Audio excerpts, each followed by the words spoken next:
Olá pessoal, tudo bem? Então a gente vai fazer agora uma correção de exercícios. A correção dos últimos exercícios que eu pedi aí para as turmas de oitavo ano. A gente tinha passado no livro de oitavo ano, na página 19, os exercícios 1 ao 6, tá bom? Então a gente tem aqui, com patrocínio da Nescafé, dando suporte aqui, biruta, para essa artimanha, né, que a gente faz aqui para apoiar o vidro e poder filmar isso para vocês. A gente tem aqui a página com os exercícios que eu pedi para vocês fazerem de 1 ao 6.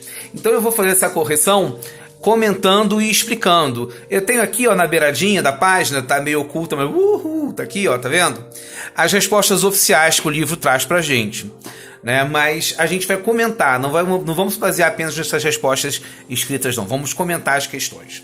Tudo bem? A primeira questão, eu não sei o quanto vai estar legível aí no vídeo, mas vocês vão acompanhar. Quais razões explicam a desigualdade da distribuição espacial da população mundial?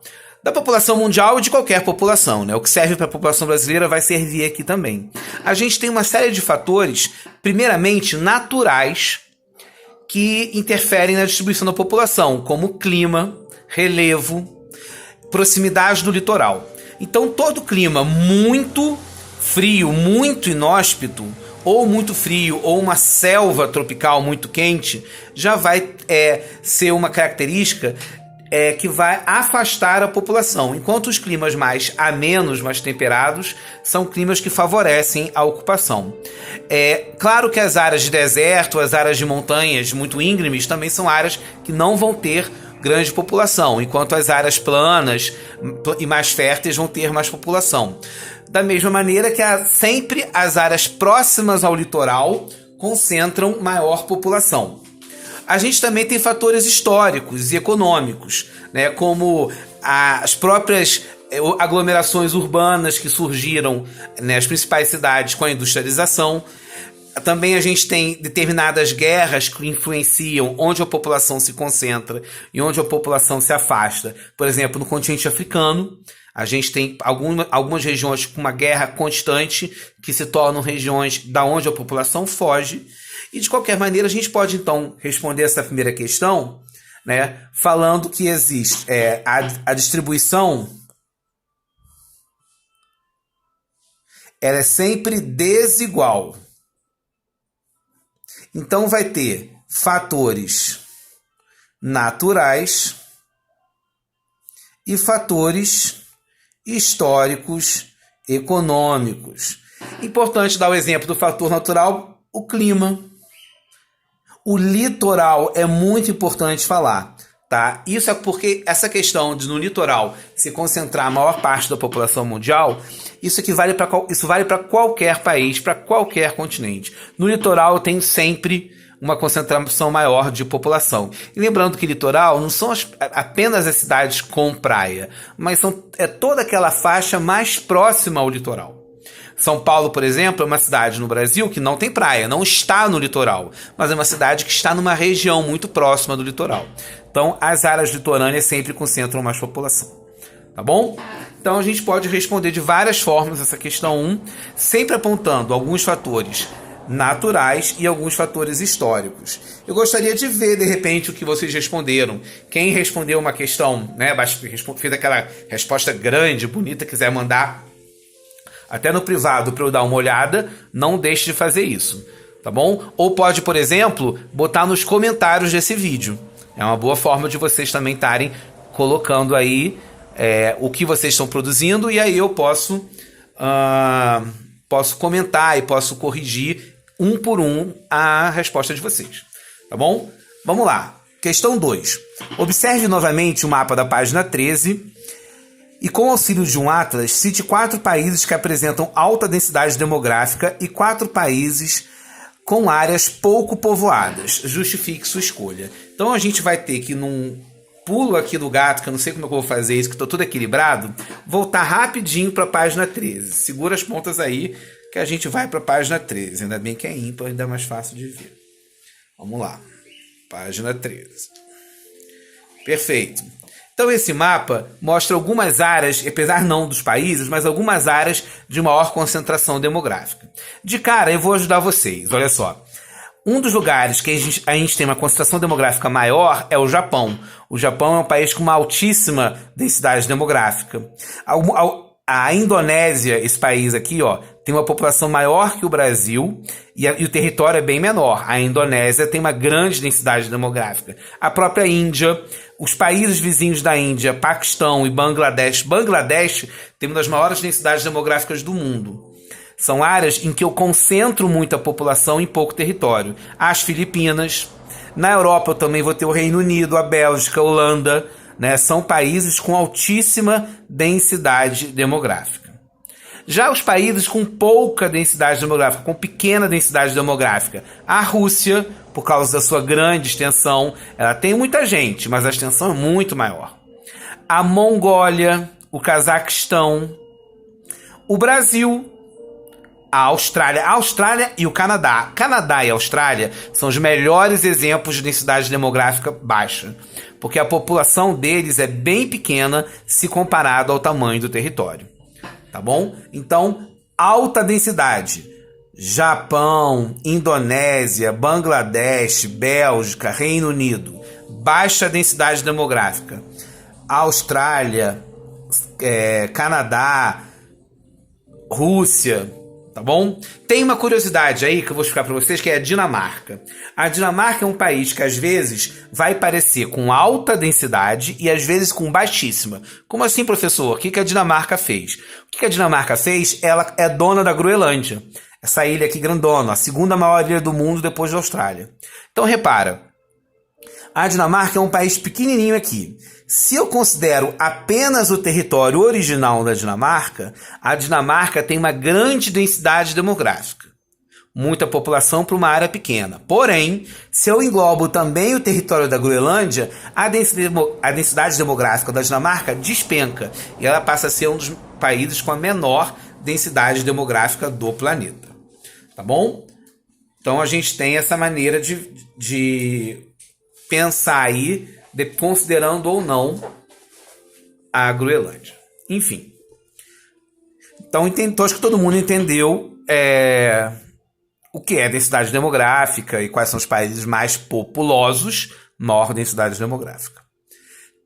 Vamos passar para a próxima questão. Questão 3. Comente as transformações ocorridas nas últimas décadas em relação à participação das mulheres no mercado de trabalho. Essa questão é muito importante para entender população. Por quê?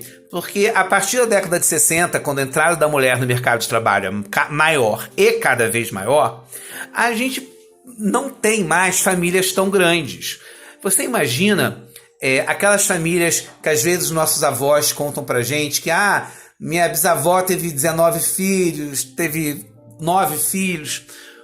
Como é possível, nos dias de hoje, uma família e, sobretudo, uma mãe dar conta de um número tão grande de filhos se ela também trabalha? Então, a entrada da mulher no mercado de trabalho, que antes era uma coisa reservada às classes trabalhadoras, das classes mais necessitadas, hoje atinge totalmente a classe média, as classes médias e até as classes mais altas. Então você não tem mais aquela ideia da pessoa que fica em casa para cuidar dos filhos. É curioso, sabe o que é muito curioso? Aqui em Teresópolis, eu sou de uma família em que minha mãe sempre trabalhou, né? Inclusive eu sempre comento com os alunos, eu sempre falo que eu tinha um grande amigo meu chamado Marcelo, um amigão de escola, ainda sou amigo dele. E quando eu fui a primeira vez na casa dele, aquela coisa de criança, né? Descobrindo que a família dos outros é diferente da nossa família. E eu fui na casa dele e a mãe estava lá. E eu fui uma outra vez, quando eu estudar, né? E a mãe também estava lá. E aí, como eu me comportava? Eu achava que se a mãe estava em casa, é porque ela deveria estar doente. No meio da tarde, né, por exemplo. No meio da manhã, a gente estudava de tarde, e se eu encontrava ela no meio do dia, assim, na casa dela, é porque ela devia estar doente, eu devia estar com algum problema. Então eu ficava eu me lembro disso, eu criança, constrangido, porque achava que a mãe do menino estava doente, quando na verdade ela não. Ela era uma dona de casa, ela trabalhava em casa. E eu não tinha essa visão em casa, porque minha mãe sempre trabalhou, minha avó materna sempre trabalhou. Então é muito diferente isso, né? É difícil imaginar. Eu acho que a maior parte dos alunos hoje, as mães trabalham.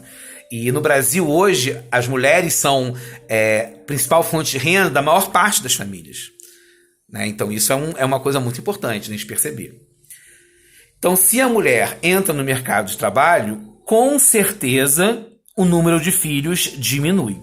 Tá? E essa é a principal transformação do crescimento vegetativo, a redução da natalidade, a desaceleração da natalidade se dá sobretudo pelas mulheres. Primeiro, porque elas entram no mercado de trabalho, e segundo, por causa da pílula anticoncepcional.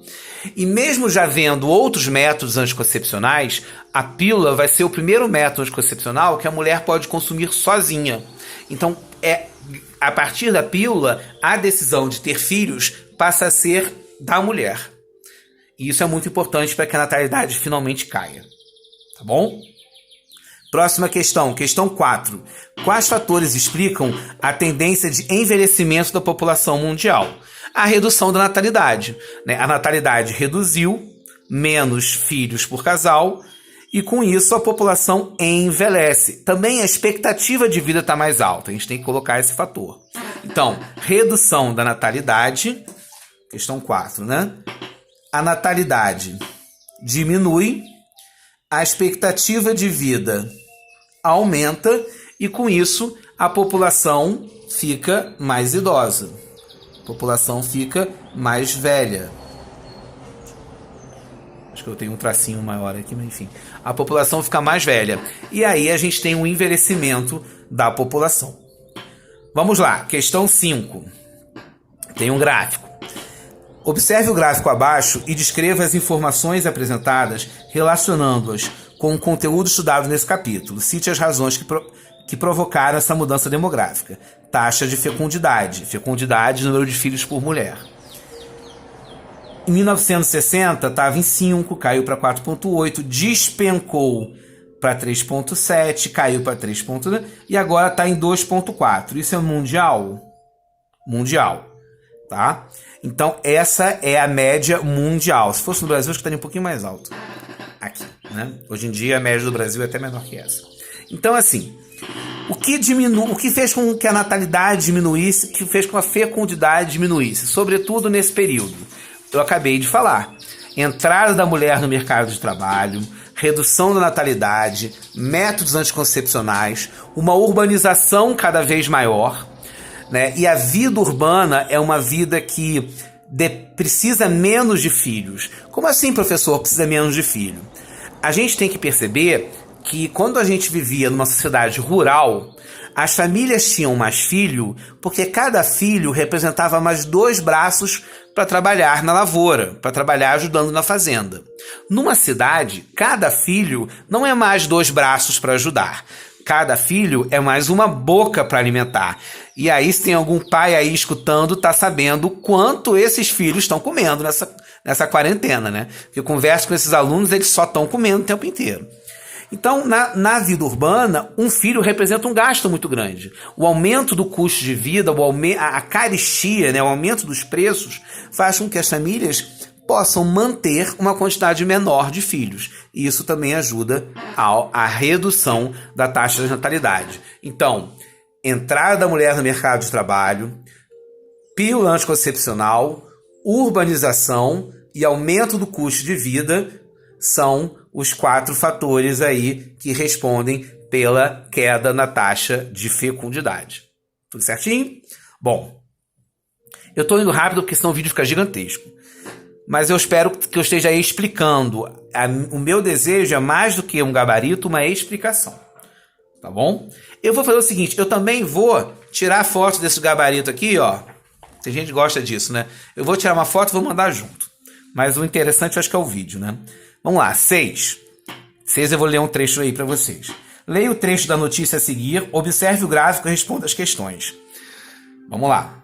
A população mundial deve atingir 8,5 bilhões de pessoas em 2030, 2,7 bilhões em 2050 e superar 11 bilhões em 2100, com a previsão de que a Índia supere a China como o país mais populoso dentro de 7 anos. e de que a Nigéria substitua os Estados Unidos como o terceiro país mais populoso do mundo dentro de 35 anos, segundo o novo relatório das Nações Unidas.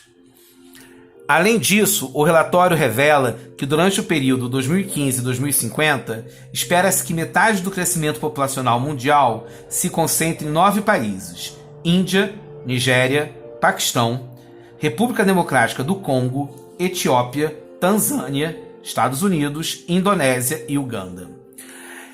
Na verdade, o que essa matéria está dizendo é que Índia e África são as regiões onde a população está aumentando muito e vai aumentar mais ainda. A China, apesar de ter a maior população do mundo e ter tido um crescimento muito grande ao longo do século XX, já vem desacelerando esse crescimento. A Índia também vem, mas menos, né?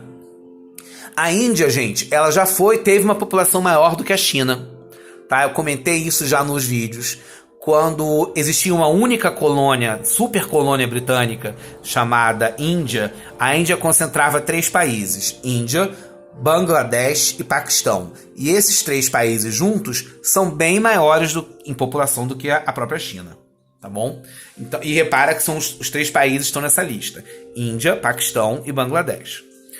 E os países africanos, que estão crescendo muito com a população recentemente. Para vocês terem uma ideia, como essa mudança é rápida, quando eu estava na escola e quando a maior parte dos pais de vocês estavam na escola, era comum dizer que o Brasil era a 5ª maior população do mundo. E hoje o Brasil já foi ultrapassado pela Indonésia, pela Nigéria. Então a gente tem esses outros países com um crescimento muito acelerado, porque países como o Brasil, como os Estados Unidos, já estão desacelerando o crescimento, enquanto outros países ainda estão acelerando esse crescimento.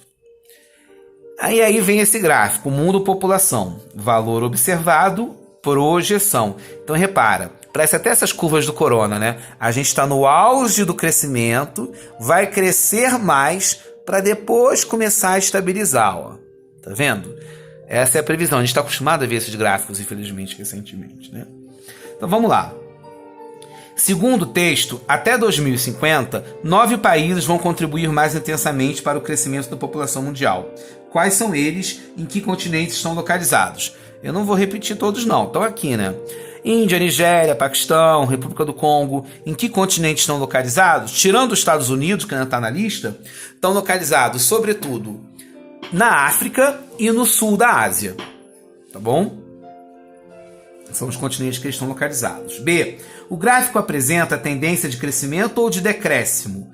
Crescimento. Ainda vai haver muito crescimento e depois uma desaceleração do crescimento. Decréscimo seria quando isso começasse a descer. E vai faltar muito para chegar, se chegar. C. A projeção populacional para o ano de 2100, mencionada no texto, coincide com a projeção representada no gráfico? 2100. Aqui, ó. Entre 11 e 12 bilhões, que é a mesma previsão que está aqui. Então, tá certinho, coincide. Sim. O que na verdade essa questão queria? Queria que você olhasse o gráfico, olhasse esse tracinho. É importante interpretar o gráfico, entendeu? O gráfico não pode ser só uma decoração. Isso é muito importante. Importante em prova, importante em questões, enfim. D. Elabore um breve texto sobre como os países com perspectiva de elevado crescimento populacional devem se preparar para garantir qualidade de vida. Essa resposta, obviamente, é uma resposta pessoal, mas eu acho que é importante a gente falar que se a população cresce, deve crescer os investimentos públicos em saúde, em educação, em saneamento básico. Tudo aquilo que a gente não vê sendo investido, né, são as coisas essenciais para ter uma qualidade de vida decente, uma população que aumenta cada vez mais. E o que preocupa muito é que alguns desses países aqui, né, que são os próximos a crescer muito, não são apenas países pobres, como o Brasil ou a Índia, mas são países muito pobres, como a Nigéria e o Congo. Então vão enfrentar dificuldades ainda muito maiores. Tá bom? Essa é uma grande preocupação. Gente, essa foi a correção aqui, meio que improvisada, mas eu espero que ajude a vocês explicar dessa maneira. Eu acho que é mais importante, às vezes, explicar do que apenas dar o gabarito. Grande abraço e fique em casa!